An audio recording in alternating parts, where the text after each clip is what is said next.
Oh, nerd. Hi, Minius here. I sat down and thought about the things I wanted from the new Mass Effect, since I'm planning on doing a full video on that, but I kept on coming back to one particular thing that I want. I'll try to put that desire plainly. I want Mass Effect Andromeda to stay as rooted in science fiction as possible. Or perhaps more specifically, I don't want things that are so damn close to magic making their way into the series. Don't get me wrong, I like pure fantasy settings. The Tolkien books were my favorite growing up. But when futuristic science fiction settings start to add magical qualities, I get annoyed. You are correct.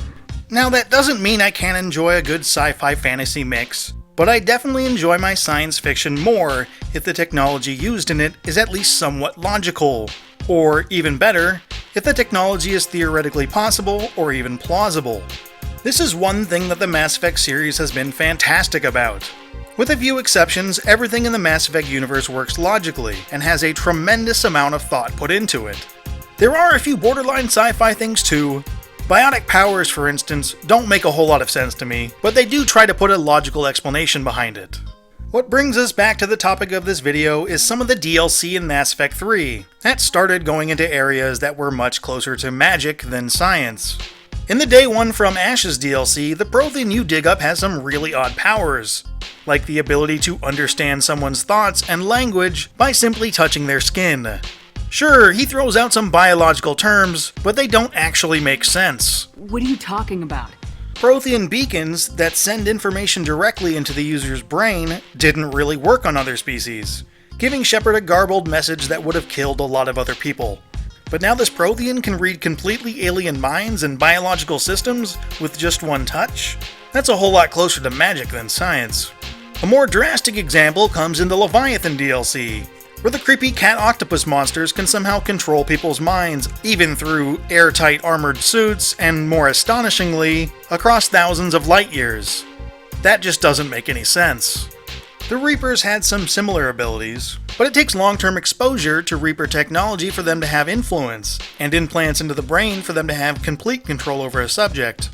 So direct and immediate mind control by sea creatures without explanation? That's more magic than science. Let's take a look at my favorite example of science and magic gone awry in a game called Destiny. Destiny has all the makings of a science fiction universe. After all, you take spaceships to planets throughout the solar system and shoot aliens with guns. But the explanation of how you can do these things isn't there. This gigantic orb can hover because space magic. You can float or warp through the air because space magic. The gravity on the moon is the same that it is on Earth because space magic. And you can travel quickly to far-off planets because space magic.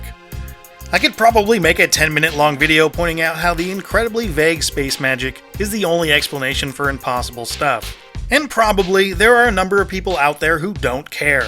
But imagine Mass Effect, with its beginnings focused so hard on finding rational reasons for futuristic tech, slowly deteriorating into something like that.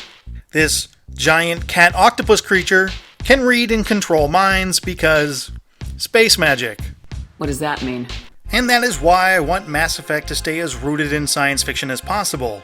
I am sure there are people out there who enjoy the games just fine, thinking about shooting ugly aliens and betting exotic beauties. But for those of us who get more into the background of how things work, keeping things as logical as possible adds a lot of enjoyment to the entire universe.